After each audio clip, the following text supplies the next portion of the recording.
Moral licensing adalah kondisi psikologis ketika seseorang merasa dirinya sudah cukup baik setelah melakukan tindakan yang dianggap positif, sehingga tanpa sadar ia memberi izin pada dirinya sendiri untuk melakukan sesuatu yang sebenarnya bertentangan dengan nilai moralnya. Dalam bahasa sederhana, otak manusia sering memperlakukan kebaikan seperti saldo atau poin. Setelah merasa telah mengumpulkan nilai moral, seseorang menjadi lebih longgar terhadap perilakunya sendiri.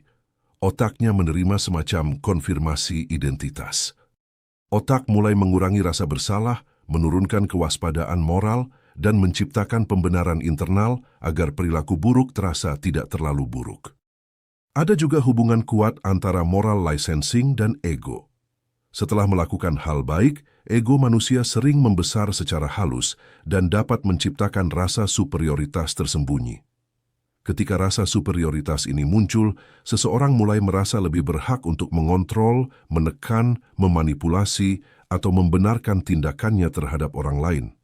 Dan ini sangat berbahaya karena manipulasi menjadi tampak bermoral di mata pelakunya sendiri. Meskipun tidak ada tipe MBTI yang melakukan moral licensing secara mutlak, karena moral licensing bukanlah sifat bawaan kepribadian tunggal, melainkan mekanisme psikologis universal yang bisa terjadi pada siapa saja.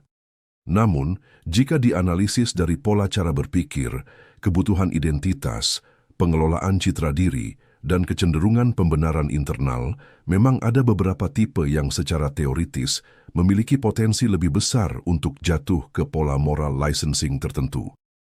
Yang penting dipahami terlebih dahulu, moral licensing paling sering muncul pada orang yang sangat peduli pada citra moral dirinya, merasa dirinya berniat baik, sering melihat dirinya sebagai penolong, pelindung, atau orang benar, dan memiliki kemampuan kuat untuk membuat pembenaran psikologis terhadap tindakannya sendiri. Karena itu, tipe yang paling rentan biasanya bukan tipe yang terang-terangan egois, melainkan tipe yang merasa dirinya memiliki alasan moral kuat.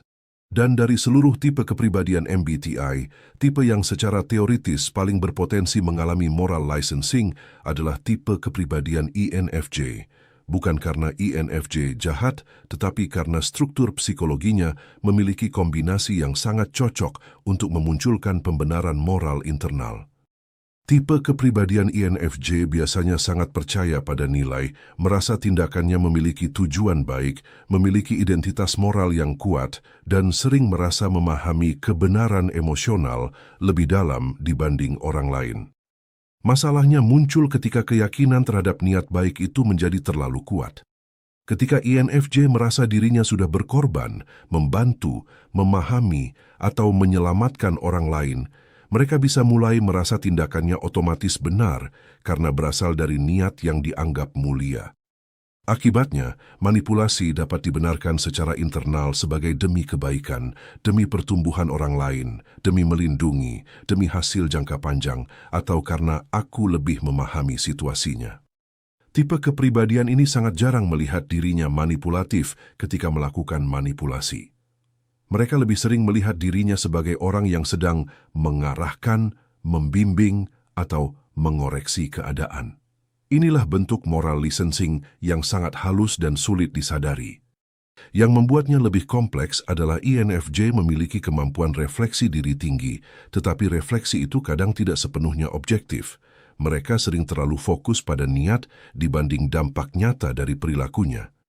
Mereka bisa berpikir, aku melakukan ini karena peduli. Kalau orang lain memahami niatku, mereka akan mengerti. Aku memang harus melakukan ini. Aku sudah terlalu banyak berkorban. Ketika rasa pengorbanan meningkat, rasa hak moral juga bisa meningkat secara diam-diam. Namun INFJ bukan satu-satunya. Ada juga tipe kepribadian INFJ yang juga sangat rentan terhadap moral licensing, terutama yang berkaitan dengan citra sosial moral. INFJ biasanya memiliki kebutuhan kuat untuk menjadi orang baik, penyelamat, pemersatu, pembimbing, atau sosok yang dibutuhkan. Karena sangat berorientasi pada hubungan sosial dan pengaruh emosional, INFJ dapat mulai percaya bahwa tujuan sosial positif membenarkan cara yang manipulatif. Mereka bisa menjadi sangat pandai membungkus kontrol emosional sebagai bentuk dari kepedulian. Jika mereka merasa sudah banyak memberi pada orang lain, mereka bisa mulai merasa berhak mengatur, mengendalikan, mempengaruhi, atau memainkan emosi orang lain demi hasil yang dianggap baik. Moral licensing pada ENFJ biasanya muncul melalui "aku melakukan semua ini demi semua orang". Jadi manipulasi terasa seperti pengorbanan moral, bukan egoisme semata. Di lain sisi, tipe kepribadian INTJ berbeda.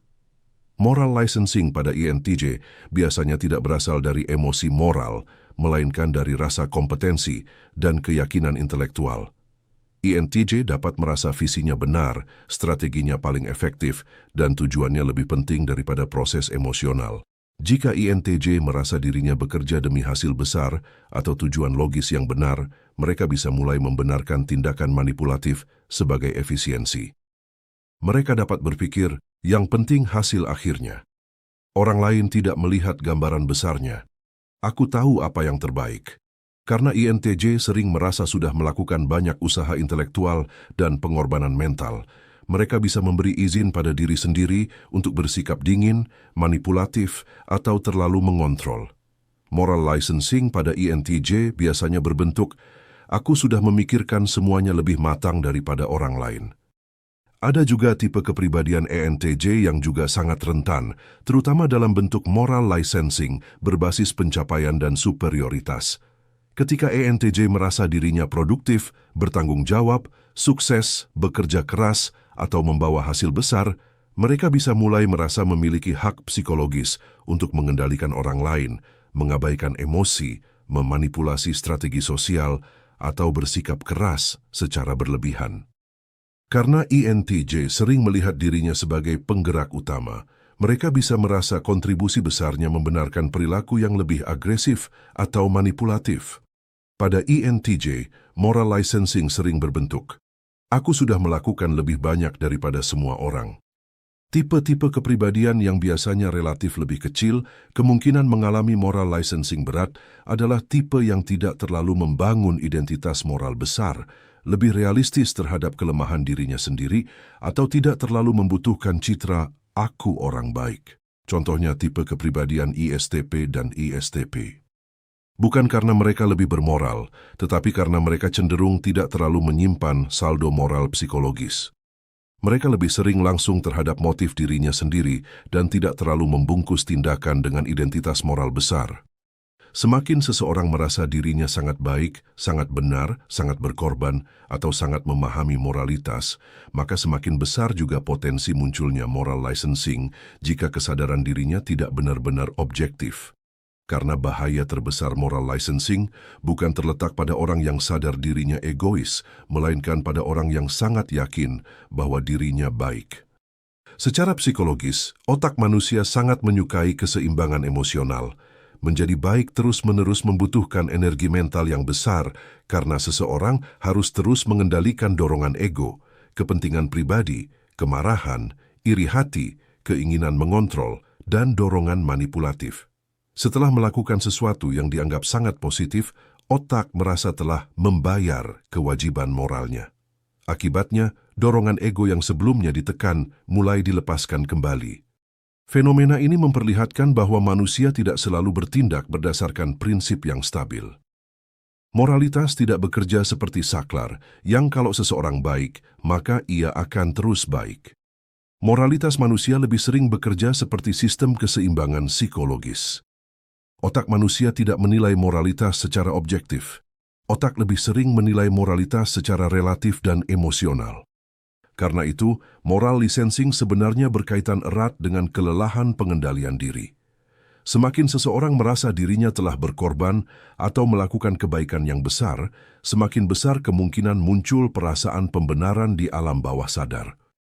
Jika sebelumnya ia baru melakukan tindakan yang sangat baik, maka perilaku manipulatif setelahnya terasa lebih ringan dibandingkan kebaikan yang baru saja dilakukan. Akibatnya, standar moral internal menjadi bergeser sementara. Ini juga berkaitan dengan apa yang disebut kredit psikologis.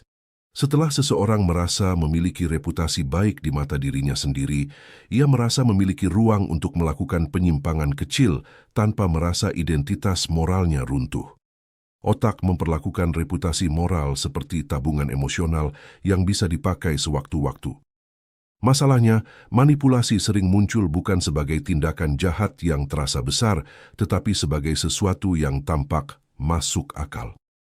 Moral licensing membuat seseorang lebih mudah mengubah manipulasi menjadi sesuatu yang terlihat dapat dibenarkan. Ia mulai memandang tindakannya sebagai bentuk perlindungan diri, cara mencapai tujuan, hal yang tidak terlalu serius, sesuatu yang masih bisa dimaklumi, atau sekadar kompensasi atas pengorbanannya sebelumnya. Inilah mengapa orang yang terlihat sangat bermoral kadang justru mampu melakukan manipulasi dengan sangat tenang. Mereka tidak merasa dirinya jahat, mereka merasa saldo moral yang dimilikinya masih positif. Ketika seseorang terlalu fokus pada citra, "aku adalah orang baik", moralitas berubah menjadi identitas sosial, bukan lagi kesadaran internal.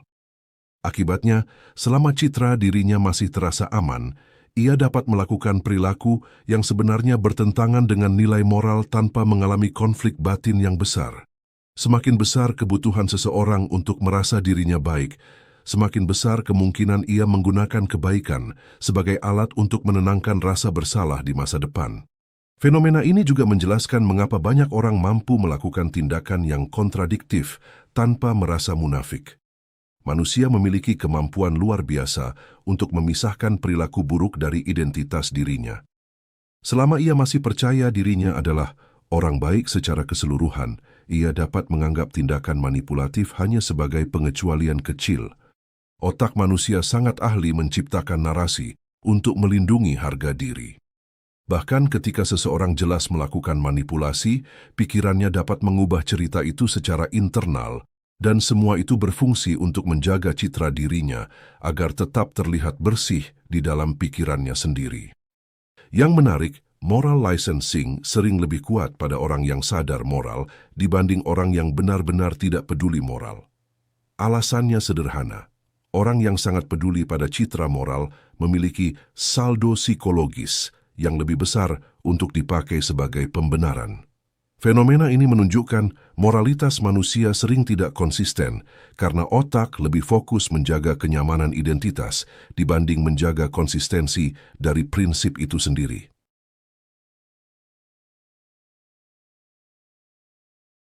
Baiklah kalau begitu seperti biasa, terima kasih sudah menyimak sampai sini. Jangan lupa subscribe Jeda Sibuk. Nantikan pembahasan saya selanjutnya. Saya, si ganteng dan tampan Fernando Widono. Sampai jumpa.